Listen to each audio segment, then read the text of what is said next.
Salatullah salamullah. Bulan Sya'ban adalah bulan yang diperhatikan Nabi di saat orang pada lupa dan lalai memperhatikan bulan Rajab dan bulan Ramadan. Nabi memperhatikan bulan Sya'ban secara khusus karena dianggap bulan Sya'ban itu pada waktu itu telah dilalaikan dan dilupakan oleh hamba Allah karena sibuk di bulan Rajab, ibadah di bulan Rajab, dan sibuk bulan Ramadan.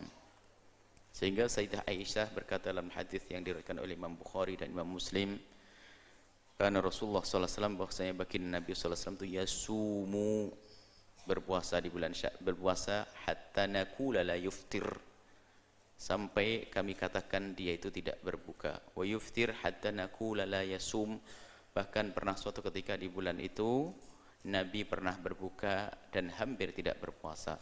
Jadi pernah ditemukan Nabi itu puasa banyak sekali di bulan itu, di bulan Sya'ban, dan juga pernah juga hampir tidak berpuasa. Wa ma ra'aitu, kata lanjutan hadis ini, kata Siti Aisyah, wa ma ra'aitu Rasulullah, aku tidak melihat baginda Nabi sallallahu alaihi wasallam istakmala, menyempurnakan siyama syahrin, puasa sebulan, illa Ramadan, kecuali bulan Ramadan. Tidak pernah Nabi itu menyempurnakan puasa bulan Ramadan. Wa ma ra'aitu aktsara siyama minhu fi Sya'ban, dan aku tidak melihat Nabi itu puasa itu banyak di hari-hari kecuali di bulan Sya'ban. Artinya yang ditemukan oleh Siti Aisyah, Nabi Muhammad puasa penuh di bulan Ramadan, dan bulan Sya'ban itu juga banyak berpuasa. Dalam riwayat lafadznya Imam Muslim, Nabi mengatakan, Siti Aisyah dikatakan bahasanya karena Nabi itu yasumu Sya'ban kullah. Bahkan di dalam riwayat lain disebutkan Nabi pernah puasa bulan Sya'ban itu semuanya. Wa kana yasumu Sya'bana illa qalila, dan Nabi puasa di bulan Sya'ban kecuali sedikit. Ini menunjukkan perhatian Nabi dengan bulan Sya'ban. Mari kita selagi Nabi perhatian dengan bulan tersebut, padahal Nabi pahalanya sudah tak kurang-kurang, dosa pun tidak ada, tapi pun demikian beliau semangat berpuasa di bulan Sya'ban. Ayo kita hidupkan di bulan Sya'ban dengan beribadah, ya, beribadah puasa. Khususnya yang punya utang, sempurnakan utang-utangnya di bulan Sya'ban, karena bulan itu bulan diperhatikan Nabi SAW. Dan ini bulan diangkat amal. Bulan-bulan seperti ini, bulan Sya'ban itu bulan persiapan di bulan Ramadan. Jadi agar kita ibadah di bulan Ramadan maksimal, ayo kita bersiap-siap di bulan Sya'ban. Baik, singkat saja ini karena sudah pernah kami hadirkan secara panjang lebar tentang Sya'ban dan apa yang dibalik bulan Sya'ban. Kemudian ada lagi sebagian orang meramaikan malam nisfu Sya'ban. Apakah diperkenankan yang demikian itu? Kok ada orang mengkhususkan di bulan Sya'ban?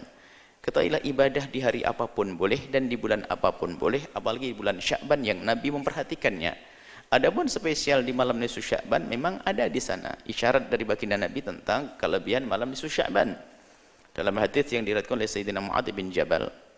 Ini Imam Ibnu Hibban mengatakan hadis sahih, Imam Tabrani mengatakan rijalu thiqat, perawinya adalah orang yang bisa dipercaya. Di situ bahwasanya Nabi SAW qala, berkata, innallaha, Allah sesungguhnya, yattali'u ala, innallaha tabaraka wa ta'ala, yattali'ullahu tabaraka wa ta'ala, Allah subhanahu wa ta'ala melihat. Setiap saat Nabi melihat, setiap saat Allah melihat hambanya. Akan tapi jika disebut secara khusus berarti ada pandangan khusus. Allah mengetahui semua yang terjadi pada hambanya, dan Allah melihat kita kapanpun dan dimanapun. Akan tapi di saat diulang dengan kalimat khusus dan pesan khusus, berarti di situ ada pandangan yang khusus dari Allah.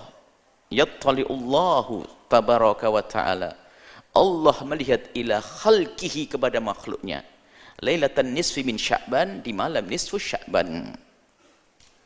Jadi Allah melihat khusus kepada hambanya malam nisfu Sya'ban. Bagaimana cara pandangan Allah kepada hambanya? Ya pandangan khusus. Jadi kalau pandangan khusus kepada seorang hamba yang berdosa adalah dengan pengampunan. Hamba Anda terkasih dengan rahmat, tambahan rahmat dan berkah. Jika Anda tidak punya dosa, berarti dipandang dengan rahmat, ditambah berkah. Kalau punya dosa diampuni. Dan kata Nabi, wa yaghfiru, dan Allah akan mengampuni li jami'i khalqihi, kepada semua makhluknya. Allah melihat, kemudian setelah itu Allah membagi-bagikan pengampunan di malam nisfu Sya'ban, nah, di jami'i khalqi kepada semua makhluknya, illa li musyrikin aw musyahin, kecuali dua orang yang tidak mendapatkan pengampunan dari Allah di malam nisfu Sya'ban, yaitu musyrik, orang yang menyekutukan Allah, kemudian yang kedua dari ahli iman, orang yang musyahin, punya kebencian dan dendam serta permusuhan dengan saudara. Maka mari di malam nisfu Sya'ban nanti kita meningkatkan istighfar kita, ibadah yang sangat luar biasa, yaitu istighfar sesuai dengan tadi pengampunan Allah, memohon pengampunan kepada Allah. Kita beristighfar sebanyak-banyaknya, berdamai dengan Allah Subhanahu wa taala, kemudian juga berdamai dengan saudara, sanak kerabat. Persiapkan mulai hari ini hadiah dan segala macam apapun ya.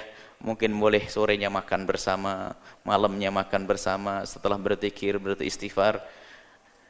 Dan pastikan di hari itu, dimulai hari ini, di hari itu kita sudah tidak punya dendam kepada siapapun, tidak punya permusuhan, tidak punya persengketaan dengan siapapun. Kalau sudah begitu, berarti Anda akan mendapatkan pengampunan dari Allah Subhanahu wa taala, dan alangkah indahnya pengampunan dari Allah. Adapun ibadah-ibadah yang lain, tidak ada pesan khusus dari Nabi ibadah-ibadah tertentu.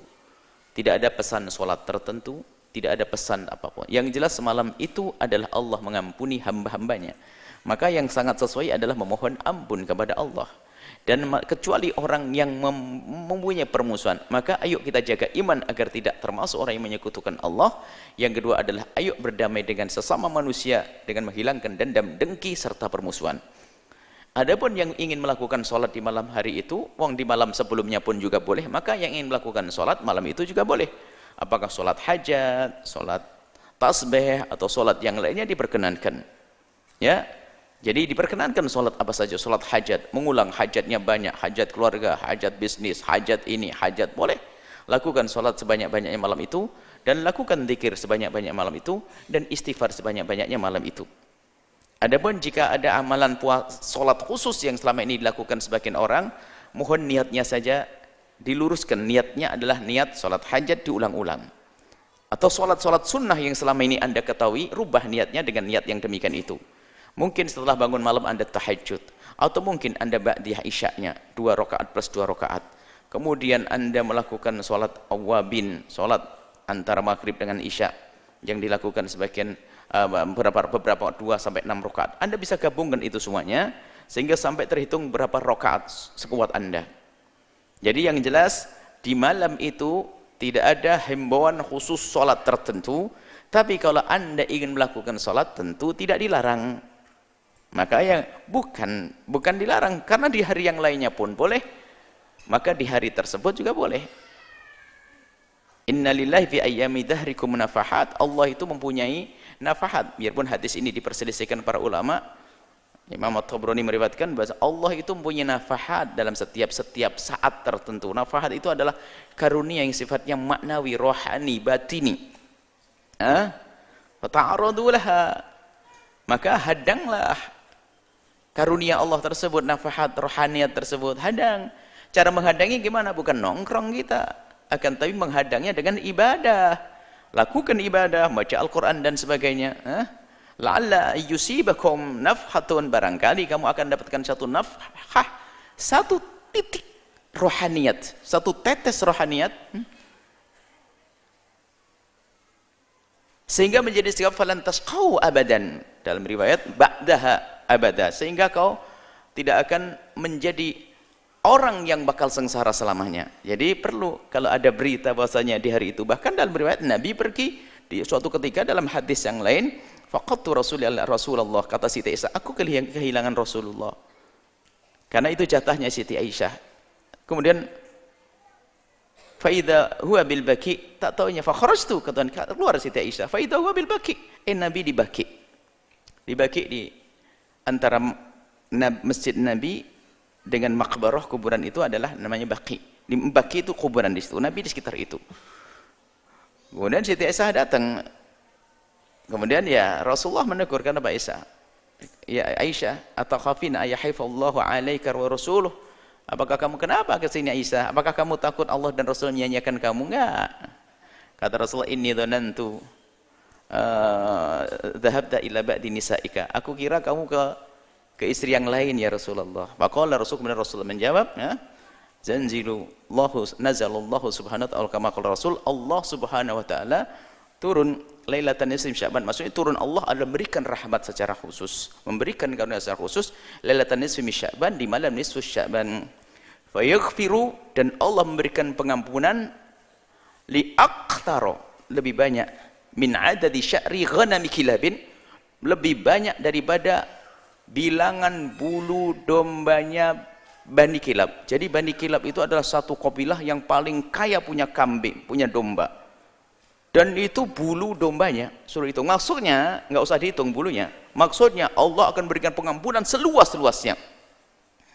Ya, artinya Nabi melakukan, mengkhususkan juga. Artinya Nabi malam itu juga melakukan sebuah kebaikan. Maka dari itu, alangkah indahnya, alangkah baiknya kalau malam itu kita hidupkan seperti para salafun saleh menghidupkan, dan Anda tidak perlu merasa bingung kalau ternyata ada orang yang mengatakan itu adalah amalan bid'ah. Anda sudah mengerti, yang mengatakan bid'ah itu memang biasa, sedikit-sedikit mengatakan bid'ah, kan sudah ada jelas dari Nabi SAW bahwa malam itu adalah malam istimewa pengampunan. Dan apa layaknya pengampunan? Ya kita minta ampun, kan begitu. Anda minta ampun, Anda mencari waktu itu, menanti hari itu. Maksudnya apa? Nabi memberitahu kalau bukan karena menghimbau kita. Menghimbau tidak harus berkata bacalah istighfar, enggak. Kalau orang cerdas, Anda akan paham. Saudara-saudaraku, di kampung sebelah Anda pengembala kambing misalnya, Anda pengen rumput, lalu kami berkata di kampung sebelah banyak rumput, artinya apa? Ya pergilah ke sana, gitu. Gak usah kau merumput ke sana. Ini. Jadi hari ini adalah hari Allah, malam ini malam pengampunan. Ya, yang faham mencari pengampunan, selesai. Jadi tidak ada bid'ah di dalamnya. Asalkan yang Anda amalkan adalah amalan-amalan yang diajarkan Nabi SAW seperti istighfar, silaturahim, dan seterusnya. Ini saja insya Allah untuk persiapan kita memasuki bulan Sya'ban.